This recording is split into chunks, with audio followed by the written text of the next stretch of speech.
آفات کے دوران جاری رہنے والا تھا۔ آپ کیا کہیں گے؟ خدا یہاں پر بتاتا ہے کہ مستقبل میں کیا ہوگا کیونکہ وہ مستقبل سے واقف ہے۔ وہ یہ اس لیے کہتا ہے تاکہ موسیٰ پریشان نہ ہو، تاکہ وہ فرعون کی ہر دھرمی کی وجہ سے گھبرا نہ جائے اور یہ نہ سوچے کہ یہ منصوبہ ناکام ہو جائے گا۔ اس لیے خداوند اسے بتاتا ہے کہ یہ راستہ آسان نہیں ہے، لیکن آخرکار وہ فرعون کو مجبور کر دے گا کہ وہ اس کے لوگوں کو جانے دے۔ اس لیے وہ یہاں پر کہتا ہے میں فرعون کے دل کو سخت کر دوں گا، لیکن اس سے پہلے کہ خداوند فرعون کے دل کو سخت کرے ہمیں یہ کافی مرتبہ پڑھنا پڑے گا۔ لیکن یہاں میں کہنا چاہتا ہوں کہ خداوند کا کلام ہمارے پاس پہلے سے موجود ہے اور ہم اسے پڑھ رہے ہیں، اور یہاں پر فرعون نے 10 مرتبہ اپنا دل سخت کیا۔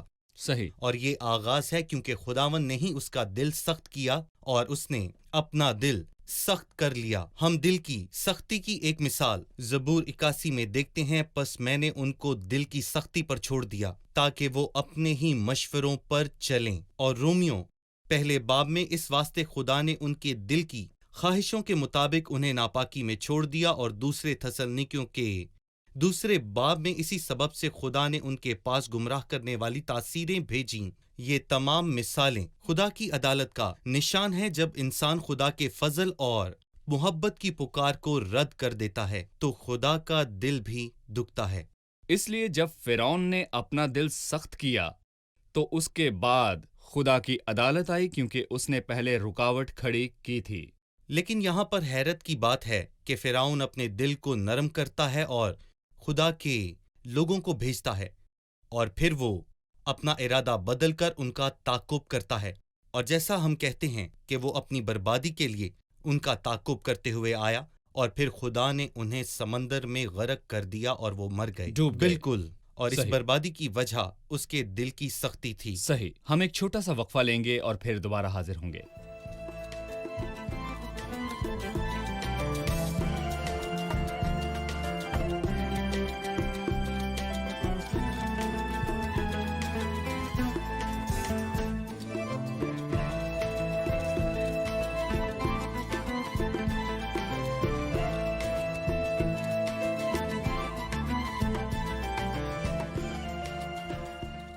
بھائی ایاد 7ویں آیت میں موسیٰ کی عمر کا ذکر ہے۔ کیا موسیٰ کی عمر کے ذکر کی کوئی روحانی اہمیت ہے؟ جی بھائی یوسف۔ موسیٰ نے ایک زبور بھی لکھا ہے جو کہ 90 زبور ہے، جس میں وہ انسان کی عمر کے بارے میں بات کرتا ہے کہ اس کی عمر 70 برس ہوگی، 80۔ قوت ہو تو 80 برس۔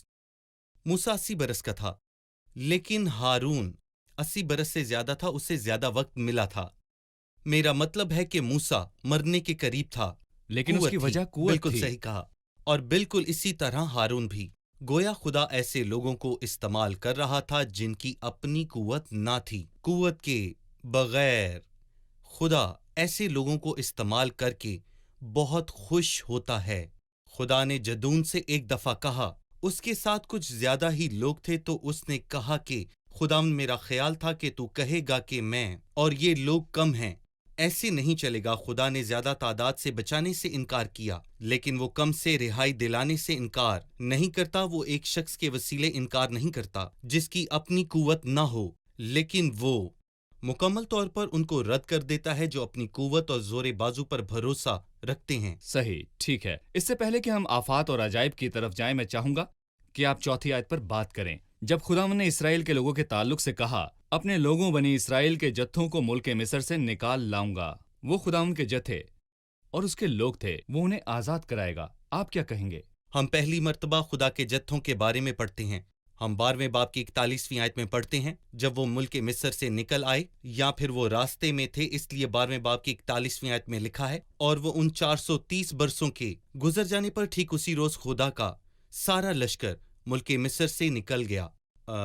وہ ملک مصر سے غلاموں یا مصیبت زدہ بدحالوں کی طرح نہیں، بلکہ وہ خدا کے ایک منظم لشکر کی طرح نکلے تھے۔ وہ دوستوں کی صورت میں ملک مصر سے اپنے مال و اسباب کے ساتھ روانہ ہوئے تھے، اور خدا نے